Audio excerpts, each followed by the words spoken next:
the heart of the last ice age, when storms could swallow mountains whole. Entire families vanished beneath endless snow. Blizzards lasted not for hours, but for months, and temperatures fell so low that even fire refused to burn. Yet somehow, humans survived. No houses, no fur-lined tents, only frozen winds, bone-chilling darkness, and the faint hope of warmth buried deep beneath the ice. For centuries, scientists believed this survival was impossible, until new discoveries in Europe, Siberia, and Alaska revealed evidence of shelters so advanced they rewrote the history of human adaptation. This is the untold story of how Stone Age families stayed alive through month-long blizzards without shelter, without fire, and without mercy from the cold. 20,000 years ago, Earth entered one of its coldest ages. Glaciers expanded across continents. Entire forests disappeared beneath ice sheets, a mile thick. For humans, winter wasn't a season. It was the world itself. The air burned the lungs. Snowfall buried entire valleys. And yet, archaeological evidence shows small human groups, families, not armies, thrived where even animals could not. Caves offered only temporary refuge. But what shocked scientists most was the discovery that many of these survivors lived far from any natural shelter. They weren't huddling in caves. They were building right in the middle of frozen wastelands,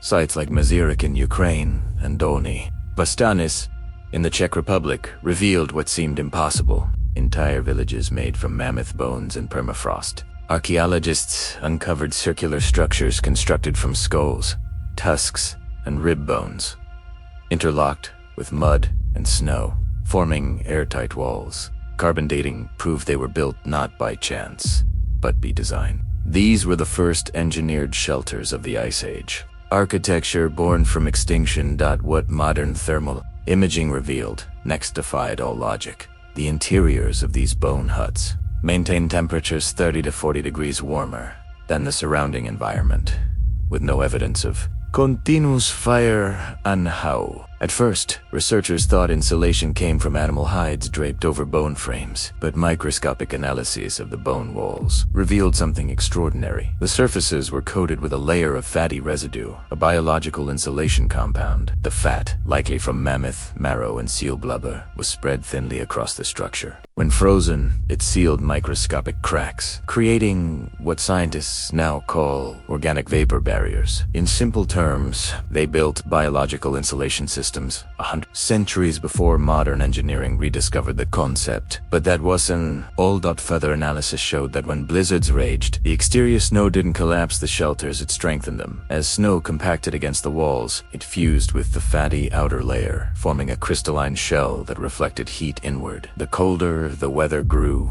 the warmer the shelter became. It was the same paradox found later in Viking timber houses structures. They got more efficient under stress. But the Stone Age families had no instruments, no formulas, only instinct and trial. They discovered, through necessity, that survival required turning nature's weapons into defenses, and deep within these walls, they did more than survive. They created homes, spaces for children, rituals, and life itself. If they had no fire, how did they stay warm?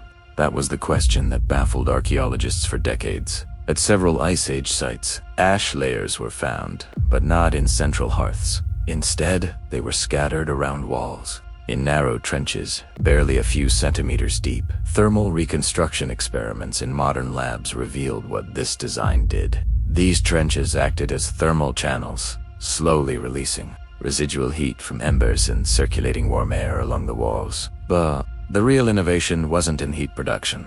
It was in heat preservation.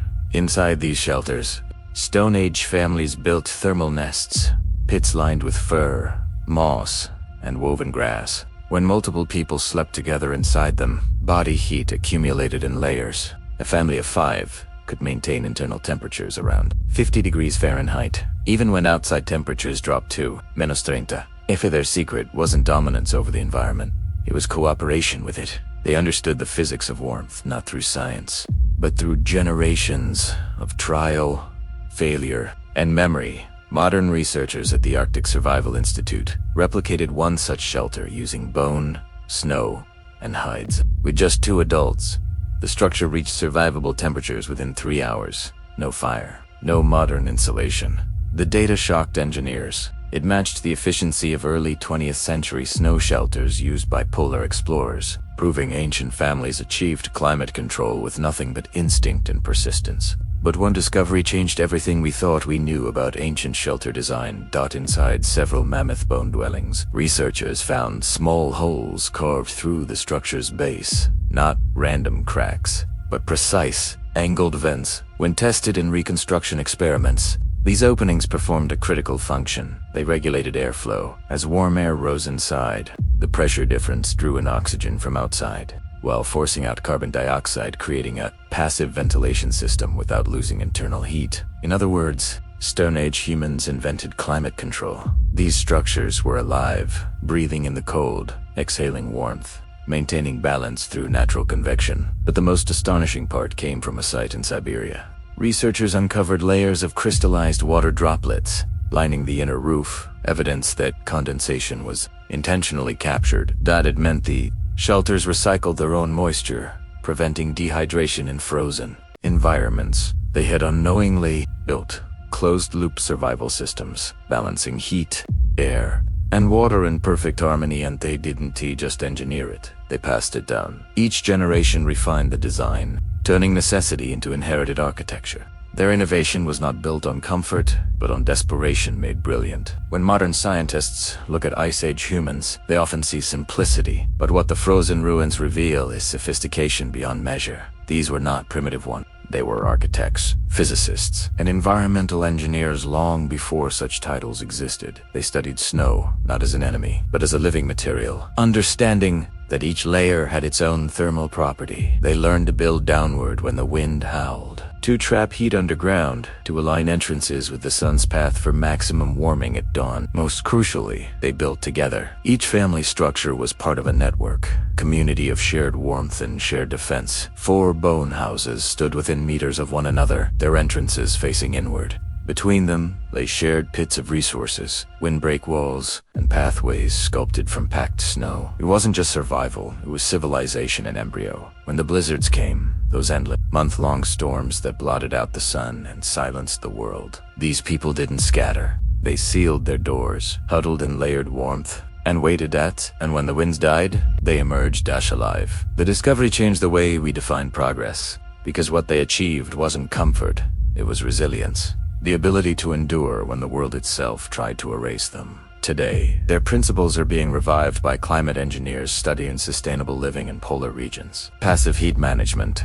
layered insulation, and human-based thermal systems, all concepts now traced back to Ice Age survival. It seems the further we advance, the closer we come to rediscovering their forgotten wisdom. Think about this. Right now, most of us couldn't survive a single night without heat or electricity, but 20,000 years ago, families armed with nothing but bone, snow, and instinct outlasted blizzards that buried continents. They didn't have science. They became science. Every decision they made, how to stack bones, where to face a door, how to breathe in harmony with the storm, was a calculation written in survival's code. They turned death into architecture, cold into protection, darkness into design. And in doing so, they proved something extraordinary, that the line between primitive and genius isn't measured in technology, but in understanding. They didn't just survive the Ice Age, they mastered it. If this changed how you see ancient engineering, hit that like button, and also subscribe this channel for more rediscovered genius. And tell me in the comments, what other mystery should we uncover next?